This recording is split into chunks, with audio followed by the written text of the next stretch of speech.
अस्सलाम वालेकुम भाइयों और बहनों, इंशाल्लाह आप सब खैरियत से होंगे। आपकी बहन उज़बीन आपसे मुखातिब है। मेरा आज का ब्लॉग मेरी गुज़िश्ता सीरीज़ हज का तरीक़ा और अहम मसाइल का दूसरा हिस्सा है।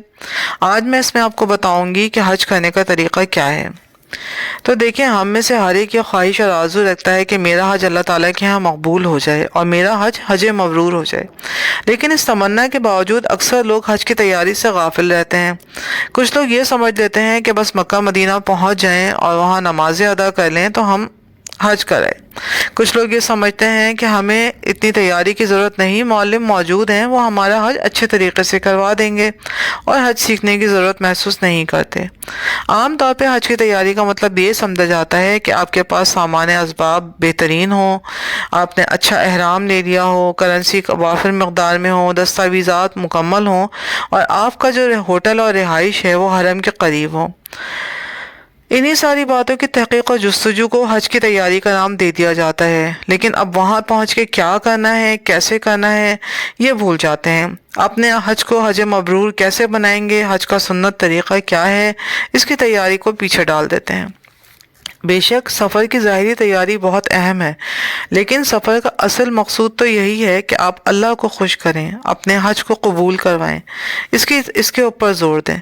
देखें, जिस तरह से आपके ऊपर नमाज फ़र्ज़ है तो आप उसे सीखते हैं, इसी तरह हज भी फ़र्ज़ है तो उसका सीखना भी फ़र्ज़ है। बग़ैर सीखे हज के लिए चले जाना ऐसा ही है कि आपने अपने हज को ज़ाया कर दिया, और ये तो बड़े ही खसारे की बात है। अल्लाह हम सबको ऐसा हज करने की तौफीक अता फरमाए जो हज मबरूर हो। अच्छा, अब चलें हज की तरफ आते हैं। तो हम में से आम लोग जो हज करने जाते हैं वो हज तमत्ता कहलाता है। यानी हम अपने घर से या एयरपोर्ट से या जहाँ से हज का इरादा करते हैं वहाँ से एहराम बांध के रवाना होते हैं, मक्का पहुँच के उम्र अदा करते हैं और फिर एहराम खोल देते हैं, अपने आम कपड़ों में आ जाते हैं। 8 ज़िलहिज के दिन से दोबारा एहराम बांधते हैं और हज की तैयारी शुरू करते हैं। ज़िलहिज की 8वीं तारीख को आप मक्का मुकर्रमा में हज का एहराम बांधेंगे। इसमें बेहतरीन सूरत तो ये हो सकती है कि आप हज का एहराम मस्जिदुल हराम में जाके बांधें और एहराम बांधने से पहले एक नफली तवाफ़ अदा कर लें। ताहम अगर ये मुमकिन ना हो तो आप अपने होटल से ही एहराम पहन के निकलें और फिर नफली तवाफ़ अदा कर लें। तवाफ़ के बाद आप 2 रकात नमाज नफिल अदा करें। पहली रकत में सूरह काफिरून और दूसरी रकत में सूरह इखलास पढ़ें और फिर हज की नियत करके तलबी करना शुरू कर दें। तलबिया तो आपको याद ही होगी, हमें तो अपने बचपन से याद है। एक दफ़ा तलबिया को दोहरा लेते हैं। लब्बैक अल्लाहुम्मा लब्बैक, लब्बैक ला शरीक लक लब्बैक, इन्नल हम्दा वन निअमता लक वल मुल्क ला शरीक लक। अच्छा देखें, तलबी का ऐसा है कि आप एक दफ़ा पढ़ना ज़रूरी है, लेकिन आप एक से ज़्यादा दफ़ा, 3 दफ़ा, 4 दफ़ा भी पढ़ सकते हैं। मर्द तलबी को ज़ोर ज़ोर से पढ़ेंगे जबकि औरतें आहिस्ता आवाज़ में पढ़ेंगी। अब एहराम बांधने के बाद आपने तलबी पढ़ ली है तो आप मिना की तरफ रवानगी का इरादा करें और मिना में आपको 5 नमाज़ों की अदायगी करनी है जो सुन्नत रसूलुल्लाह सल्लल्लाहु अलैहि वसल्लम है। यानी मिना पहुँचने के बाद आप 8 ज़िलहिज की ज़ोहर, असर और मगरिब की नमाज और इशा की नमाज और 9 ज़िलहिज की फजर की नमाज अदा करेंगे। मिना में नमाज़ों की अदायगी ज़रूरी है, लेकिन अगर आपकी नमाज 5 से ज़्यादा भी हो जाए तो इसमें कोई हर्ज नहीं है। नमाज़ों के बाद बक़िया औक़ात में ज़िक्र, नवाफिल, तस्बीह और तिलावत कुरान करीम में मशगूल रहें। कोशिश करें कि मिना में एक मस्जिद है जिसका नाम मस्जिद खैफ है, कुछ नमाज़ें वहाँ जाके ज़रूर पढ़ें, क्योंकि ये रिवायत है कि मस्जिद खैफ में 70 अंबिया किराम अलैहिस्सलातु वस्सलाम ने अपनी नमाज़ें पढ़ी हैं। तो वहाँ जाके नमाज़ पढ़ना बहुत ही अच्छा होगा। 8 ज़िलहिज का दिन मिना में गुजरेगा। अब अगले दिन क्या करना है ये देखते हैं। 9 ज़िलहिज को यौम अरफा भी कहा जाता है। 9वीं तारीख को फजर की नमाज के बाद जब सूरज चढ़ आएगा तो आप मिना से अरफात के लिए रवाना हो जाएंगे। अरफात आप ज़वाल के वक्त तक पहुँचेंगे। याद रखें कि 9वीं तारीख और अरफात के मैदान में हाज़िरी हज का सबसे बड़ा और अहम रुकन है।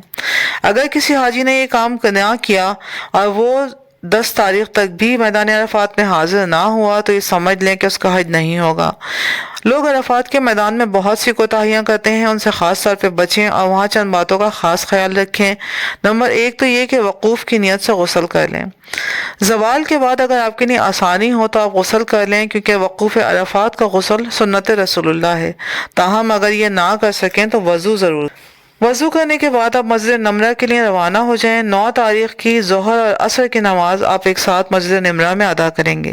ताहम अगर किसी वजह से आप मस्जिद ना पहुंच पाएं तो अपने खेमे में ही ज़ोहर और असर की नमाज़ों को उनके औकात पे अदा करें।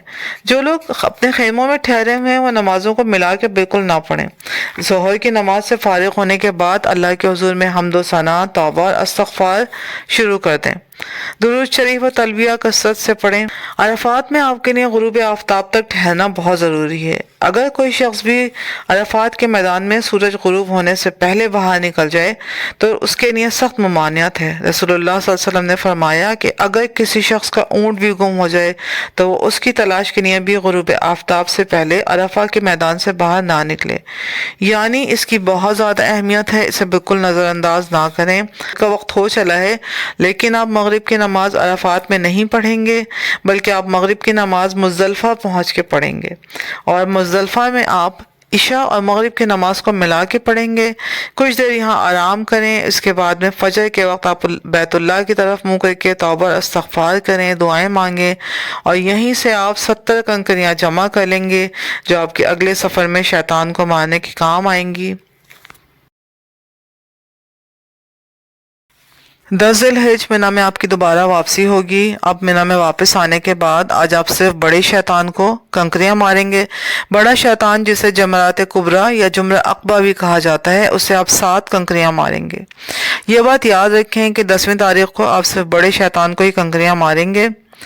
दरअसल ये शैतान वो सतून हैं जो निशानी के तौर पे बनाए गए हैं जहां अल्लाह ताला ने शैतान को ज़मीन में धंसा दिया था।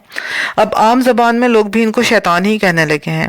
आपने मुज़दलिफ़ा से रात को जो कंकरियां जमा की हैं उनमें से 7 कंकरियां ले लें। एहतियातन 1-2 ज़्यादा रखिएगा ताकि अगर कोई कंकरी ज़ाया हो जाए तो तब भी आपकी गिनती पूरी रहे। बड़े शैतान के सामने आ जाएं और उससे कुछ फासले पे खड़े होकर उसे कंकरियां मारना शुरू करें। हर कंकरी मारने से पहले तकबीर पढ़ लें और उसके बाद जब 7 कंकरियां मार चुके हैं तो अल्लाह ताला के हुजूर दुआ करें। ये बात भी याद रखिएगा कि वहां पर कंकरी की जगह मोटे पत्थर ना फेंकें, जूते ना मारें और ना ही कोई फजूल बात करें। अच्छा, कंकरियां ये ज़रूरी है कि आप खुद मारें, ये ना हो कि कंकरियां किसी दूसरे से लगवाएं। अगर आप ज़ईफ मर्द हैं या औरत हैं और उस वक्त कंकरियां नहीं मार सकते तो आप रात को आके अपनी कंकरियां मार लें। 10वीं तारीख का दूसरा बड़ा काम कुर्बानी करना है। जो लोग हज तमत्ता और हज कुरान कर रहे हैं उनके ऊपर कुर्बानी वाजिब है और ये हज की कुर्बानी और दम शुक्र कहलाती है। 10वीं तारीख का तीसरा काम हलक करवाना है। हलक के माने सर के बाल मुंडवाना या कटाना के हैं। मर्दों के लिए अफजल है कि वो अपने सर के पूरे बाल मुंडवा दें। रसूलुल्लाह सल्लल्लाहु अलैहि वसल्लम ने बाल मुंडवाने वालों के लिए कई बार दुआ फरमाई। औरतें भी अपने सर के 3/4 बालों को एक एक पोर के बराबर कटवा दें। सर के बाल कटवाने के बाद आप पर से एहराम की तमाम पाबंदियां ख़त्म हो गईं। अब आप अपने होटल में जाके गुस्ल करें, सिले हुए कपड़े पहन सकते हैं, खुशबू लगाएं और तवाफ़ ज़ियारत के लिए मक्का आ जाएं। तवाफ़ ज़ियारत 10 तारीख का दूसरा बड़ा काम है। इसके लिए आप हजर अस्वद की ग्रीन लाइट के सामने आ जाएं, तवाफ़ की नियत करें और तकबीर कह के हजर अस्वद का इस्तलाम करें, बिल्कुल वैसे ही जैसे उम्रे में किया जाता है, और चक्कर शुरू कर दें। आपका हर चक्कर हजर अस्वद के इस्तलाम से शुरू होगा और वहीं पर ख़त्म हो जाएगा। जब 7 चक्कर मुकम्मल हो जाएं तो 8वीं दफ़ा इस्तलाम करके अब बाहर निकल आएं। अब मकाम इब्राहिम पर 2 नफिल पढ़ें, बिल्कुल पहले की तरह से। पहली रकत में सूरह काफिरून पढ़ें और दूसरी में सूरह इखलास पढ़ें।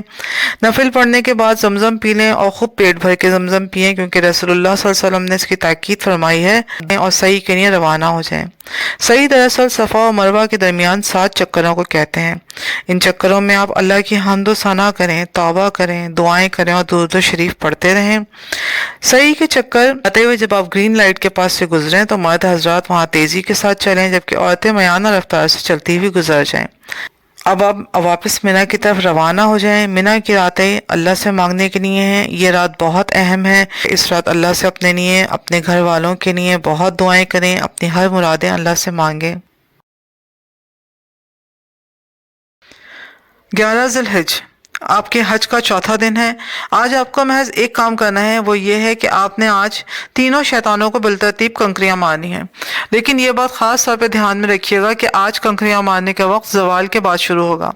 اگر کوئی شخص زوال سے پہلے جا کے شیطانوں کو کنکریاں مار آیا ہے تو وہ کنکریاں ادا نہیں ہوئیں، زوال کے بعد اسے دوبارہ جا کے کنکریاں مارنی پڑیں گی۔ اس کے علاوہ خواتین، بوڑھے اور کمزور مرد جو دن میں نہیں جا پائے وہ رات کو جا کے اپنی کنکریاں مار سکتے ہیں، لیکن صبح صادق سے پہلے شیطان کو کنکریاں مار لینا ضروری ہے۔ آج آپ سب سے پہلے چھوٹے شیطان کو 7 کنکریاں ماریں گے، پھر درمیانے کو اور پھر بڑے کو 7 کنکریاں ماریں گے جو آپ مزدلفہ سے جمع کر کے لائے تھے۔ ان میں سے 21 کنکریاں لے لیں، 1-2 احتیاطاً زیادہ رکھیے گا تاکہ اگر کوئی کنکری ضائع ہو جائے تو آپ کی گنتی پوری ہو۔ سب سے پہلے آپ چھوٹے شیطان کے سامنے آ جائیں، اس سے تھوڑے فاصلے پہ کھڑے ہوں اور اپنی کنکری کو تکبیر پڑھ کے اس کی طرف ماریں۔ اسی طرح سے دوسری کنکری کو تکبیر پڑھ کے ماریں اور 7 کنکریاں مارنے کے بعد آپ ستون سے ذرا دور ہٹ جائیں اور قبلہ رخ ہو کے اللہ تعالیٰ کے حضور دعا کریں۔ یہ چھوٹے شیطان کو کنکریاں مارنے کے بعد دعا مانگنا سنت ہے۔ اسی طرح اب آپ درمیانے شیطان کے پاس چل پڑیں اور اس کو بھی تکبیر پڑھ کے کنکریاں مارتے جائیں۔ جب 7 کنکریاں پوری ہو جائیں تو قبلہ رخ ہو جائیں اور دعا کریں۔ اس کے بعد آپ بڑے شیطان کے پاس آئیں اور اس کو بھی بالکل اسی ترتیب میں کنکریاں ماریں۔ ہر کنکری کو مارنے سے پہلے آپ تکبیر پڑھیں، لیکن جب آپ 7 کنکریاں مار چکے ہیں تو یہاں پہ آپ کو دعا نہیں پڑھنی ہے۔ یاد رکھیں کہ بڑے شیطان کو مارنے کے بعد دعا نہیں پڑھی جاتی ہے، بلکہ اب آپ باہر نکل جائیں گے۔ تینوں شیطانوں کو بالترتیب کنکریاں مارنا سنت ہے، یعنی پہلے ہمیشہ چھوٹے کو ماریں، پھر درمیانے کو اور پھر بڑے کو۔ اس ترتیب کو خراب نہ کریں، بلکہ اس ترتیب کو ادا کرنا واجب ہے۔ اب آپ رات کو مینا میں ہی قیام کریں گے، مینا میں تلاوت کریں، ذکر کریں، توبہ استغفار کریں اور دعائیں مانگیں، کیونکہ اب آپ کا حج اختتام کی طرف جا رہا ہے تو اللہ کے حضور خوب گڑ گڑا کے دعائیں کریں۔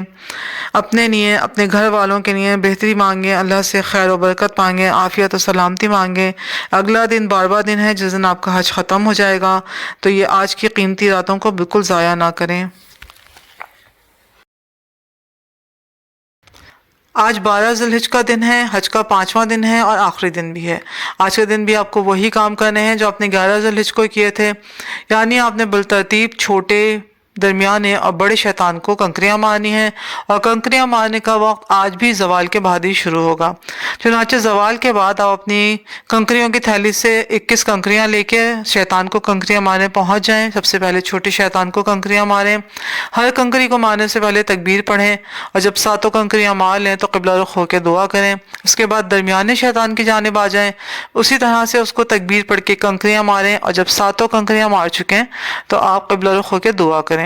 اس کے بعد بڑے شیطان کے پاس آ جائیں اور اس کو کنکریاں ماریں، ہر کنکری سے پہلے تکبیر پڑھیں، لیکن جب 7 کنکریاں مار چکے ہیں تو آپ دعا نہ پڑھیں بلکہ واپس چلے جائیں۔ آپ کا حج مکمل ہو چکا ہے، آپ کی مرضی ہے کہ اب آپ مینا میں رکے رہیں یا پھر یہ کہ اپنے ہوٹل مکہ مکرمہ واپس پہنچ جائیں اور اپنی رہائش گاہ میں جا کے قیام کریں۔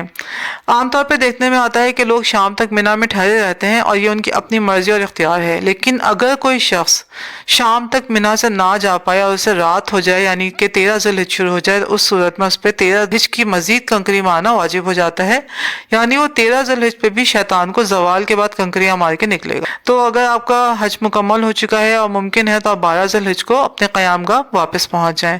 اپنی بہن کو اجازت دیجیے۔ اللہ حافظ۔ السلام علیکم۔